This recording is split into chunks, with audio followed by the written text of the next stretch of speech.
શહેર અને જિલ્લામાં કમોસમી વરસાદ, ખેતીને નુકસાનની ભીતિ. વડોદરા શહેર અને જિલ્લાના અનેક વિસ્તારોમાં અચાનક કમોસમી વરસાદ તૂટી પડ્યો હતો, જેના કારણે જનજીવન પ્રભાવિત થયું હતું. શહેરના ભાયલી, ગોત્રી, સાજીગંજ, નિવલકાપુર અને નિઝામપુરા જેવા વિસ્તારોમાં ભારે પવન સાથે વરસાદ વરસ્યો હતો.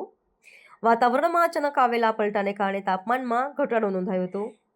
શહેર ઉપરાંત વડોદરા જિલ્લાના પાદરા, કરજણ, ડભોઈ, વાઘોડિયા, સાવલી, ડેસર અને શિનોર જેવા ગ્રામીણ વિસ્તારોમાં પણ કમોસમી વરસાદે હાજરી પુરાવી હતી. આ વિસ્તારોમાં ડાંગર, કપાસ અને શાકભાજી જેવા પાકો લણણી માટે તૈયાર હતા અથવા ખેતરમાં પડ્યા હતા. અચાનક વરસેલા વરસાદને કારણે આ પાકને ભારે નુકસાન થવાની ભીતિ સેવાઈ રહી છે, જેના પગલે ખેડૂતોમાં ચિંતાનો માહોલ વ્યાપ્યો છે. કૃષિ નિષ્ણાતોના મતે કમોસમી વરસાદને કારણે પાકની ગુણવત્તા પર ગંભીર અસર પડી શકે છે અને ઉત્પાદનમાં પણ ઘટાડો આવી શકે છે. ખાસ કરીને જે ખેડૂતોએ પાક લણીને ખેતરમાં રાખ્યો હતો તેમને મોટું આર્થિક નુકસાન વેઠવાનો વારો આવી શકે છે. સ્થાનિક ખેડૂત આગેવાનોએ સરકાર પાસે તાત્કાલિક સર્વે કરાવીને યોગ્ય વળતર આપવાની માંગ કરી છે, જેથી ખેડૂતોને આ કુદરતી આફતમાંથી ઉગારી શકાય.